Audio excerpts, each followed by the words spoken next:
আচ্ছা, আপনারা ফেসবুক খুললেই কিন্তু এই ধরনের একটা ভিডিও খুবই ভাইরাল হচ্ছে যে একটা বয়স্ক করে লোক একটা কাঁধে কঙ্কাল নিয়ে কিন্তু যাচ্ছে সেই রাস্তা দিয়ে। তো এই ঘটনাটা অরিজিনাল কি আমি আপনাদের বলছি। আসলে কি হয়েছিল যে সাঁওতালদের মধ্যে, ঠিক আছে, একটি তার ভাইয়ের বোন মারা গেছিলো, অর্থাৎ এই যে লোকটা নিয়ে যাচ্ছে তার বোন মারা গেছিলো। মারা যাওয়ার আগে কী করেছিল যে একটি ব্যাংকে মাত্র 19,000 টাকা সে ব্যাংকের অ্যাকাউন্টে রেখে মারা যায়, ঠিক আছে। তো সে যে মারা গেছিলো, তো তার ভাই কোনো ডকুমেন্টস ঠিকঠাক তখন করেনি, বা তার ডেথ সার্টিফিকেট যেগুলো বলে তখন তাদের কেউ দেয়নি, বা হয়তো এমন রয়েছে গরিব দুঃখী মানুষ সে কাগজ সম্বন্ধে কিছুই জানে না, ঠিক আছে। সে এটা জানে যে তার অ্যাকাউন্টে 19,000 টাকা ডিপোজিট করা রয়েছে, আর সেটা ওনার বোন মারা গেছে রেখে। তো এবার যখন ব্যাংকে যাই, ব্যাংকে গিয়ে বলে যে স্যার আমার তো বোন মারা গেছে, ওখানে ওই অ্যাকাউন্টে 19,000 টাকার মতন জমা করে মারা গেছে।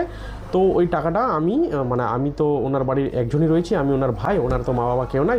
তো ওই টাকাটা আমার খুবই দরকার, কারণ উনি যখন মারা গেছিলো তখন মারার পর উনি যে মৃত্যুবরণ করলো, মৃত্যুর পরে কিন্তু কিছু টাকা খরচা হয়, সেই টাকাটা কিন্তু ওর ভাই বহন করেছিল, ঠিক আছে। তো ব্যাংকে গিয়ে সমস্ত খুলে বলল, ব্যাংক তখন বলল যে আমরা অত কিছু জানি না, আপনি ওনার ডেথ সার্টিফিকেট নিয়ে আসেন, মৃত্যু সার্টিফিকেট নিয়ে আসেন। তখন এদিক ওদিক এখানে ওখানে পঞ্চায়েতে গেল, আর কোথাও গেল, ব্লকে গেল, ঠিকঠাক কোথাও কিন্তু তার সেই মৃত্যু সার্টিফিকেট আর জোগাড় করতে পারলো না, বা তাকে হয়তো এমন কেউ বলেছে হয়তো টাকার কথা যে সে ওই সার্টিফিকেটটা জোগাড় করতে পারেনি। 2 মাস ধরে কিন্তু ব্যাংকের চক্কর ইনি কাটিয়েছে, ঠিক আছে।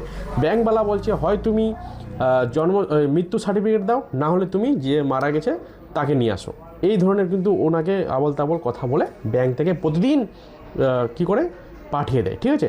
তখন সেই তার ভাই যিনি মারা গেছে, তখন তার ভাই কোনো কিছু না ভেবে বা এত তার অত্যাচার শুনে, ব্যাংকের অত্যাচার শুনে শেষে তার ভাই, গরিব দুঃখী ভাই, তখন বাধ্য হয়ে কবরস্থানে গিয়ে সেই তার বোনকে কবর থেকে নিয়ে এসে, তখন পুরো রাস্তা কবর থেকে ব্যাংক পর্যন্ত পুরো রাস্তায় কোনো গাড়িতে চড়েনি, সেই পুরো রাস্তা কাঁধে করে নিয়ে সেই ব্যাংকের কাউন্টারে, ক্যাশ কাউন্টারে গিয়ে তখন সেই কঙ্কালটাকে ফেলে দিয়ে বলে যে এই নাও আমার বোন, আমার বোন যে মারা গেছে আমি তাকে তুলে নিয়ে এসেছি, এবার আপনি যা চাচাই করবেন করেন, কিন্তু আমার টাকাটা দেন।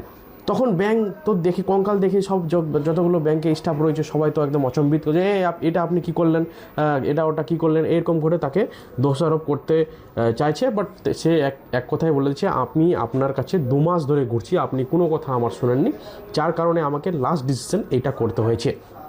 তখন ম্যানেজার সবাই বলে যে ঠিক আছে, আমরাই আপনার টাকা দেওয়ার ব্যবস্থা করছি। তখন সেখানে পুলিশ যায়, গিয়ে আবার সেই কঙ্কালটাকে কবরের মধ্যে রেখে আসে। তো বর্তমান সিচুয়েশন ইন্ডিয়ার মধ্যে ব্যাংকের এটাই রয়েছে।